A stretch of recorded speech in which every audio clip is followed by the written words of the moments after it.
Assalamualaikum warahmatullahi wabarakatuh. Salam sejahtera untuk kita semua. Shalom, Om Swastiastu, Namo Buddhaya, Salam Kebajikan. Pertama-tama izinkan saya memperkenalkan diri. Nama Stefanus Sumawapen dari Unit Kerja Biro Keuangan dan Aset. Pada hari ini saya akan melakukan tugas yaitu mengenai journal learning pada agenda 3 yang dimana dengan tutor atau widya suara yaitu Bapak Dr. Andus Heriawan Wihamding MT. Yang pertama, pada agenda ketiga ini kami mendapatkan tugas individu pertama yaitu merumuskan penerapan manajemen ASN dan diterapkan pada Biro Keuangan dan Aset. Identifikasi dan deskripsi dari 3 isu terkait manajemen itu, saya membahas mengenai penerapan sistem Medrit yang belum optimal, yang dimana terdapat beberapa proses penempatan jabatan yang tidak didasarkan pada kualifikasi, kompetensi, dan kinerja, serta kurangnya sistem pengembangan kinerja yang pasti. Yang kedua, adanya kurang disiplin pegawai, di mana ditemukan baik dalam mematuhi jam kerja serta kurang disiplin dalam mematuhi aturan-aturan yang telah ditetapkan. Dan yang ketiga adalah belum optimalnya pemanfaatan teknologi dalam manajemen ASN, yaitu penggunaan teknologi baik keberlangsungan birokrasi, yang dimana terdapat beberapa kendala-kendala teknologi yang didapatkan, baik dari itu penggunaan aplikasi ataupun sarana prasarana yang disediakan, dalam hal ini mengenai teknologi informasi dan komunikasi. Dari beberapa hal tersebut, saya menggunakan penampisan dengan menggunakan USG atau yang biasa kita sebut dengan analisis penampisan dengan menggunakan metode USG, yaitu urgency, seriousness, dan growth.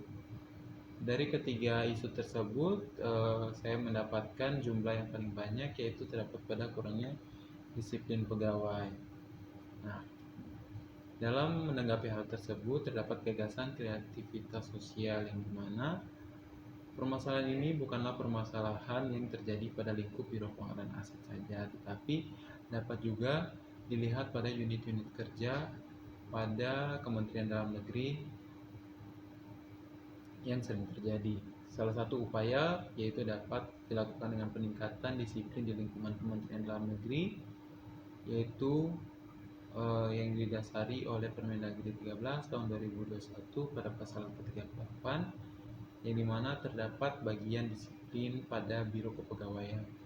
Bagian ini ditugaskan dalam mendisiplinkan serta memberikan pemahaman-pemahaman lebih lagi apa sih aturan ataupun regulasi atau peraturan yang harus ditaati dan dipatuhi oleh aparatur sipil negara atau PNS yang ada pada lingkup Kementerian Dalam Negeri.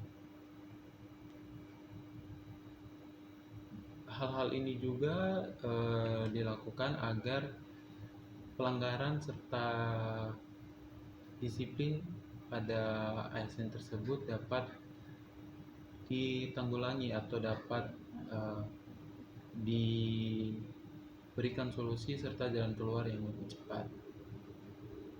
Berikutnya untuk tugas kedua kami yaitu mengenai 4 pilar literasi digital, yang dimana kelompok kami mendapatkan 2 pilar yaitu budaya digital dan cakap digital. Budaya digital sendiri terdiri atas nilai Pancasila dan Bhinneka Tunggal Ika di dunia digital. Yang kedua adalah digitalitas kebudayaan dan TIK, cinta produk dalam negeri, dan terakhir hak-hak digital. Dari indikator pertama, hal ini berguna untuk mencegah dampak negatif dari penggunaan teknologi digital seperti polarisasi, radikalisme, dan disinformasi. Untuk indikator yang kedua yaitu digitalisasi kebudayaan dengan memanfaatkan teknologi informasi dan komunikasi dalam mendokumentasi, melestarikan, dan menyebarluaskan warisan budaya melalui teknologi yang ada. dapat melalui Instagram, Facebook, ataupun YouTube, yang dimana kita memperkenalkan budaya-budaya kita ke kancah internasional. Yang indikator ketiga yaitu cinta produk dalam negeri, yaitu mengutamakan produk lokal, mencari dan mengenal produk-produk lokal menggunakan produk bangsa seperti batik, yang dimana menjadi pakaian wajib yang kita gunakan seperti di Kementerian Dalam Negeri pada hari Kamis dan hari Jumat, serta mempromosikan hasil karya dan budaya yang ada di Indonesia melalui platform-platform media sosial. Dan indikator terakhir yaitu hak-hak digital, yaitu memiliki legalitas dalam mengakses internet, bebas mengekspresikan diri, mendapatkan keamanan dalam berinternet, serta ikut berpartisipasi dalam keputusan yang mempengaruhi ruang digital.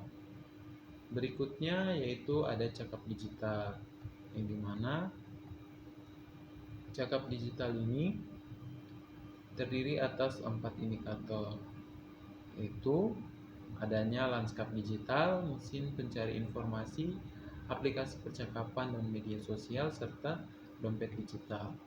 Indikator pertama adalah ekosistem yang kompleks dan terus berkembang, yang mencakup beberapa elemen seperti perangkat keras atau hardware, perangkat lunak, software, dan juga jaringan internet seperti sarana prasarana, yaitu ada kabel, satelit, dan juga koneksivitas global. Indikator yang kedua yaitu mesin pencari informasi. Dapat kita bilang di sini seperti platform daring atau platform-platform yang digunakan dalam pencarian suatu informasi, seperti kita biasa menggunakan Google ataupun Yahoo, terus ada pun juga Chrome dan lain sebagainya, yang dimana dapat kita gunakan untuk mengakses informasi, baik itu berita, kejadian seperti siklus bencana alam ataupun lain sebagainya. Yang ketiga adalah aplikasi percakapan atau media sosial. Nah, hal ini mungkin kita sudah ketahui seperti WhatsApp, Telegram, Instagram, Facebook, yang dimana platform-platform ini digunakan untuk akses komunikasi dan lain sebagainya. Selain akses komunikasi juga, media sosial ini digunakan untuk seseorang dalam mengekspresikan dirinya, seperti mengunggah foto ataupun video, ataupun mengunggah hal-hal lain yang dimana dia dapat mengekspresikan dirinya pada media sosial ataupun platform yang disediakan. Dan untuk indikator terakhir adapun dompet digital. Dompet digital ini merupakan aplikasi-aplikasi penyimpan dana kita. Dalam hal ini mempermudah kita untuk melakukan transaksi, baik itu dalam membeli suatu barang ataupun pangan. Beberapa dompet digital yang kita mungkin sering gunakan itu ada seperti GoPay, OVO, Dana, dan juga ada seperti aplikasi-aplikasi dari bank seperti Bank BRI, ada Brimo, terus ada dari BRI juga, dari BNI juga, ada pun juga dari Mandiri seperti Livin, yang dimana dompet-dompet digital ini digunakan untuk mempermudah seseorang dalam bertransaksi. Baik, sekian informasi yang bisa saya sampaikan selama agenda 3 yang saya telah tempuh dari hari pertama sampai hari kedua. Saya sangat-sangat bersyukur karena dari pembelajaran yang saya dapatkan, tentunya dalam menghadapi era digital ini sebagai seorang smart ASN, tentunya kita harus memupuk diri lagi dengan dasar-dasar wawasan kebangsaan kita seperti Bhinneka Tunggal Ika, yang dimana kita tidak menggunakan digitalitas ataupun teknologi informasi yang sudah sangat pesat sekarang dengan sembarangan, tanpa tidak mementingkan nilai-nilai Pancasila dan juga nilai-nilai Bhinneka Tunggal Ika yang sudah sangat erat dengan kita, yang dimana kita menggunakan teknologi informasi ini secara positif dan bukan digunakan dengan hal-hal yang negatif yang dapat merusak kita sebagai anak bangsa, tapi juga merusak negara kita. Sekian yang bisa saya sampaikan. saya tutup dengan Assalamualaikum warahmatullahi wabarakatuh. Salam sejahtera untuk kita semua. Shalom, Om Swastiastu, Namo Buddhaya, Salam Kebajikan.